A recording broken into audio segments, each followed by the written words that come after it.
I can't go to work saying, "Oh, my other uniform is still dirty because my wife didn't clean it." No, I'm sorry.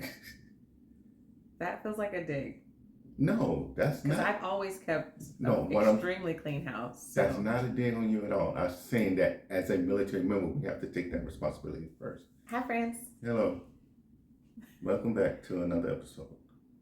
Our question is military life as a married couple. Let me preface this by saying we are not marriage counselors. This is not therapy. This is just how we've navigated life. Military life brings a very distinct what? Distinct characteristics in a marriage. Early on, will you be tested so far as being separated from your family? Early on? Well, we were. Most families are tested early on in their marriage, so far as being separated from one another, being focused on putting the job kind of first, a lot of aspects. Um, Actually, I think that's one reason why I picked up doing the laundry as much as I did when we started dating and whatnot, because I can't go to work saying, "Oh, my other uniform is still dirty because my wife didn't clean it." No, I'm sorry. That feels like a dig. no, that's Because not. I've always kept No, an extremely clean house. that's So, not a dig on you at all. I'm saying that as a military member, we have to take that responsibility first. That's one reason why I went ahead and did laundry all the time, because I know for work I need X, Y, and Z. What right would it be for me to put on you saying, "Hey, I need this uniform for this day," da, da, da, da, right? I don't agree. Feels That's like a not. dig, so. It's not a dig. It's Okay. just a fact of, All right. as a military member, that's your responsibility, not your family's responsibility. But your family does go through quite a bit already being in the military, i.e., like I said, being separated or having to move multiple times in multiple years, and all of a sudden friends are being separated to be made new friends with somebody else. To maybe some way down the line you see them again, but the kids had to go through it too, because Obviously. so, and then when you first get to a new base, you have to find other families to kind of build your own tribe, and because you're the new person there or the new family there, so you're trying to find new connections. So his dynamic obviously is going to be a lot different than mine, seeing that he was the active duty, so he had more times than not. You probably knew people because they always talk about how it's small, and you sometimes run across people again at different points. But as the spouse that is truly being uprooted with the children, right? It's a whole different dynamic than the military, the active duty. One of the biggest things for us, and we talked about this in another episode, was that we had just had our son. He was 1 month old, and he went on what do we consider a deployment? Yeah, it's a 1 year deployment. He was gone to Korea for a year, and we have a 1 month old, and I already had 2 other children, so I had to be a single mom, basically, of 3 young kids while he was literally across the water. It was extremely challenging because shortly after his return from Korea, we took off to Japan. So again, we talked about this a little bit on another episode as well, how we were a really young family and dealing with that big separation gap for so long. So of course the baby is like, I mean, who is this guy? And wanted me, and I'm like, I just want a break already. And then we moved to a foreign land for the next 7 years, and it was just, there's so many dynamics. And then of course, while we're even in these foreign lands, he's still traveling and leaving. So he's going, to different war zones and things. So it was just constantly, I think what made it work for us, one of the reasons was because I grew up as a military child. So I was familiar with the moves. I actually started school in Germany. I went to 8 different elementaries. And so I had that component. That's actually one of the reasons why I didn't want to continue a relationship with him, was because he was a military man. And I was like, no, I want my kids to have like the same little friends and grow up in the same little area. And that is not military life. So our oldest went to 3 high schools. Like, so when we hear people say, and I know this is not a life for everybody, right? Like marriage isn't for everybody. Military is a whole nother component.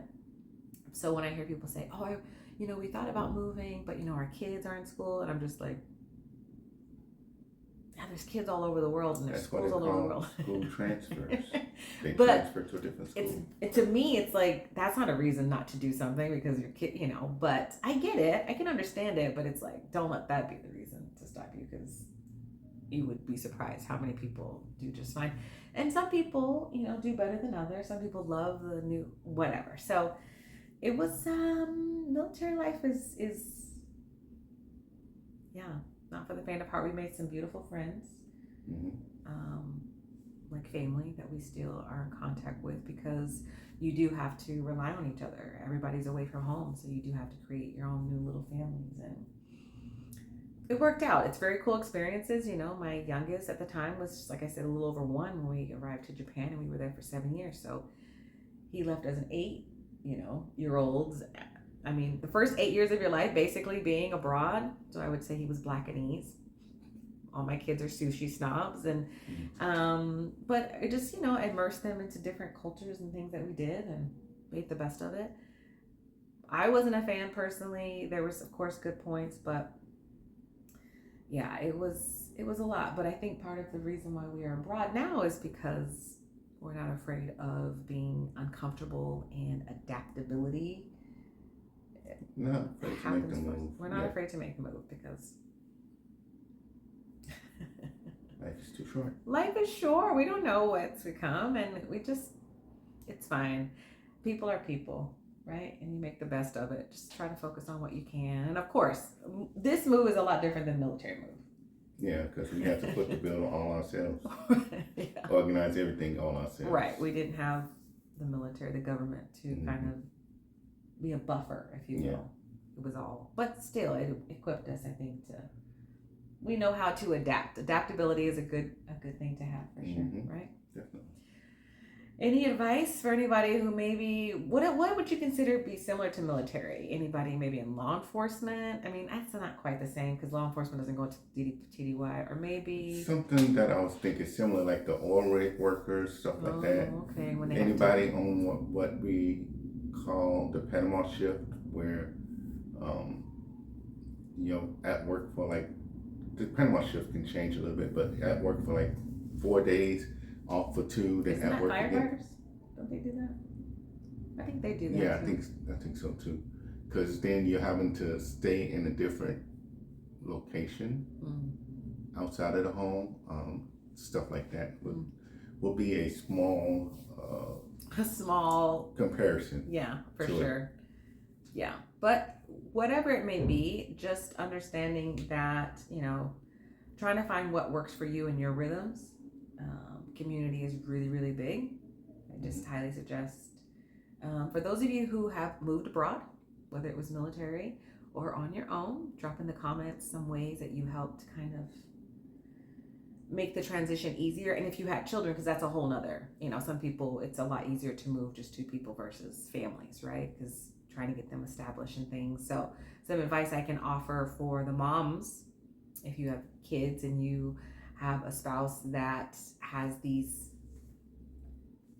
unique working situations, the biggest thing is always trying to keep their schedule as consistent as possible and as comfortable as possible. Whenever we moved to a new house, the kitchen and the kids' rooms were number 1. So having a place where they could, familiarize themselves and be favorite blankets or toys or whatever. And then of course people have to eat. But so little things like that would really help, and just being connected to community and the school, and one of the quickest ways to find mom friends and kids friends and all the things. Kids are a lot more adaptable. So anyway, share in the comments what you've done if you have ever experienced this, and I'm grateful for what the military, it's because of the military that we are able to live abroad now.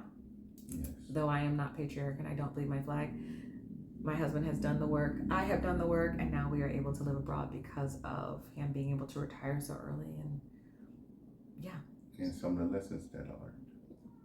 so, anything else you want to share? Just so far as the other spouse, I'll say the male or the other spouse point of view, is be receptive to listening to the little small signs and whatnot that the family would get. I remember coming back from a deployment, and all of a sudden, our daughter didn't even want me to leave out the front door to take out the trash. Oh. And so that little bit of stuff you have to pay attention to so that you can properly address it with the family and properly tackle it so that they have a better understanding of what you're doing and why you're doing it and whatnot. So yes, because as a kid, if you see a parent leave and then not come back for months, there's some explaining that needs to be done. So, Okay. till next time. Bye.